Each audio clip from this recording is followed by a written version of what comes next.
Hi friends, అందరికీ. మీరు చూస్తున్నారు భగత్ సింగ్ ఎడ్యుకేషనల్ ఛానల్.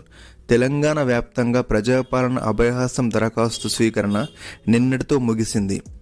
గత నెల 28 నుంచి జనవరి 6 వరకు అన్ని గ్రామసభ పంచాయతీలు, మున్సిపాలిటీలు మరియు కార్పొరేషన్లలో వార్డుల వారీగా ప్రజల వద్ద నుంచి అధికారులు దరఖాస్తులు స్వీకరించారు. దాదాపుగా 1,30,00,000కు పైగా దరఖాస్తులు వచ్చినట్లు సమాచారం. వీటిలో ఎక్కువగా మహాలక్ష్మి మరియు ఇందిరమ్మ ఇళ్లకే ఎక్కువగా దరఖాస్తులు వచ్చినట్లు అధికారులు నిర్ధారణకు వచ్చారు. వచ్చిన అన్ని అప్లికేషన్లని ఒక ప్రత్యేక సాఫ్ట్వేర్ ద్వారా పరిశీలించి అనంతరం సంపూర్ణ అర్హులని ఎంపిక చేయబోతున్నట్లు ప్రభుత్వం భావిస్తుంది.